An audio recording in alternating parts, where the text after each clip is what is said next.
The Golden Kite, the Silver Wind by Ray Bradbury. In the shape of a pig, cried the mandarin. In the shape of a pig, said the messenger, and departed. Oh, what an evil day in an evil year, cried the mandarin. The town of Quansi, beyond the hill, was very small in my childhood.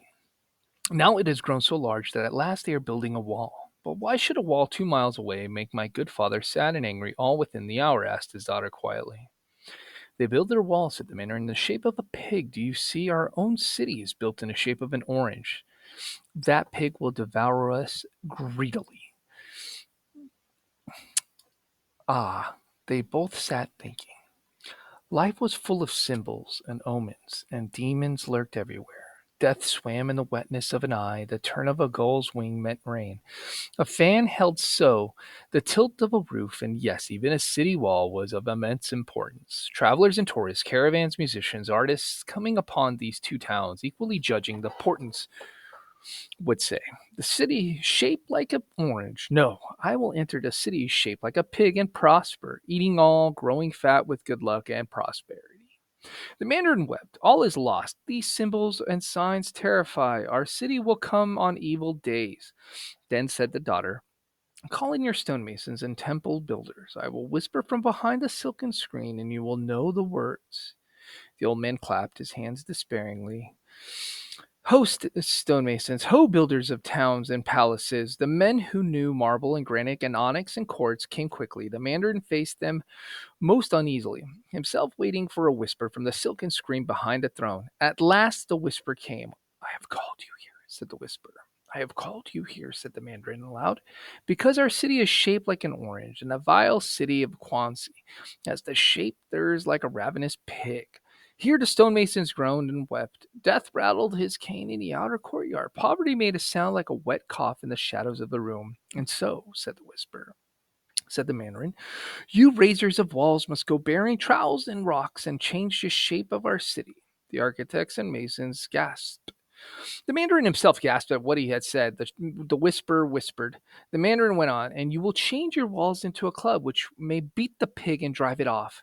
The stonemasons rose up, shouting. Even the mandarin, delighted at the words from his mouth, applauded, stood down from his throne. Quick, he tried, to work. When his men had gone smiling and bustling, the mandarin turned with great love to the silken screen. Daughter, he whispered, I will embrace you. There was no reply. He stepped around the screen and she was gone.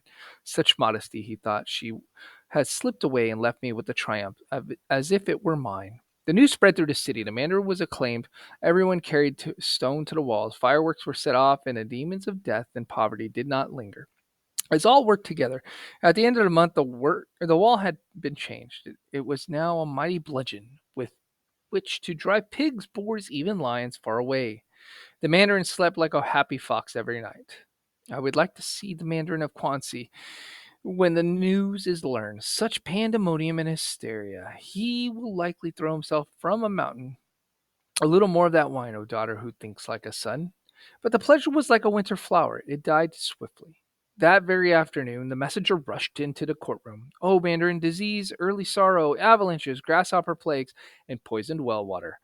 The mandarin trembled. The town of Quansi, said the messenger, which was built like a pig and which animal we drove away by changing our walls to a mighty stick, has now turned triumph to winter ashes. They have built their city's walls like a great bonfire to burn our stick.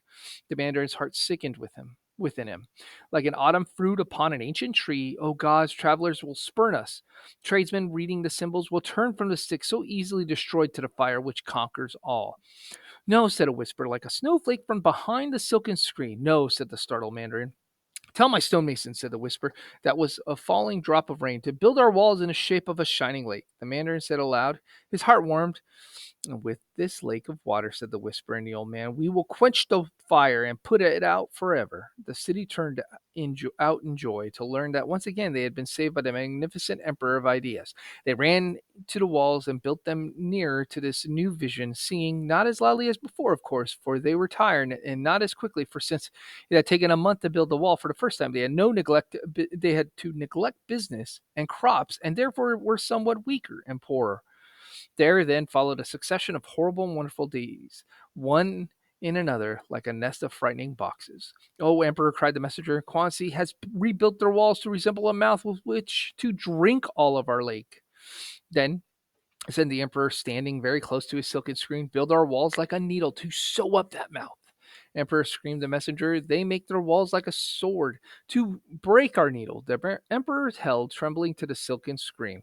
Then shift the stones to form a scabbard to sheath that sword. Mercy, wept the messenger the following morn. They have worked all night and shaped their walls like a lightning, which will explode and destroy that sheath. Sickness spread in the city like a pack of evil dogs. Shops closed, the population working now steadily for endless months upon the changing of the walls. Resembled death himself, clattering his white bones like a musical instrument in the wind. Funerals began to appear in the streets, though it was in the middle of summer, a time when all should be tending and harvesting. The mandarin fell so ill that he had his bed drawn up by the silken screen, and there he lay, miserably giving his architectural orders. The voice behind the screen was weak now, too, and faint like the wind in the eaves. Quanxi is an eagle. Then our walls must be a net for that eagle. They are a sun to burn our net. Then we will build a moon to eclipse their sun, like a rusted machine, like the city ground to a halt. At last, a whisper behind the screen cried out, in the name of the gods, send for Quanxi.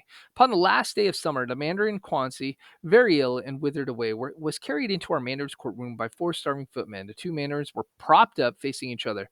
Their breaths fluttered like winter winds in their mouths. A voice said, let us put an end to this. The old man nodded. This cannot go on, said the faint voice. Our people do nothing but rebuild our cities to a different shape every day, every hour. They have no time to hunt, to fish, to love, to be good to their ancestors and their ancestors' children. This I admit, said the mandarins of the towns of the cage, the moon, the spear, the fire, the sword, and this, that, and other things. Carry us into the sunlight, said the voice. The old men were borne out under the sun and up a little hill. In the late summer breeze, a few very thin children were flying dragon kites in all the colors of the sun and frogs and grass, the color of the sea and the color of coins of wheat. The first mandarin's daughter stood by his bed. See, she said, those are nothing but kites, said the two old men. But what is a kite on the ground? She said, it is nothing. What does it need to sustain it and make it beautiful and truly spiritual? The wind, of course, said the others. And what do the sky and the wind need to make them beautiful? A kite, of course. Many kites to break the monotony, the sameness of the sky. Colored kites flying. So, said the mandarin's daughter, you, Quanxi, will make a last rebuilding of your town to resemble nothing more nor less than the wind. And we shall build like a golden kite. The wind will beautify the kite and carry it to wondrous heights. And a kite will break the sameness of the wind's existence and give it purpose and meaning. One without the other is nothing. Together, all will be beauty and cooperation and a long and enduring life. Whereupon the two mandarins were so overjoyed that they took their first nourishment in days, momentarily were given strength, embraced and lavished praise upon each other, called the mandarin's daughter a boy, a man, stone pillar, a warrior, and a true and unforgettable son. Almost immediately they parted and hurried to their towns, calling out and singing weakly but happily. And so in time, the towns became the town of the Golden Kite and the town of the Silver Wind, and harvestings were harvested, and business tended again, and the flesh returned, and the disease ran off like a frightened jackal.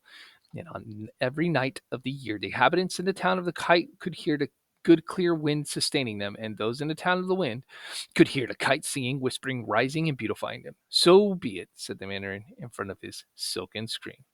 This is the end to the Golden Kite, the Silver Wind.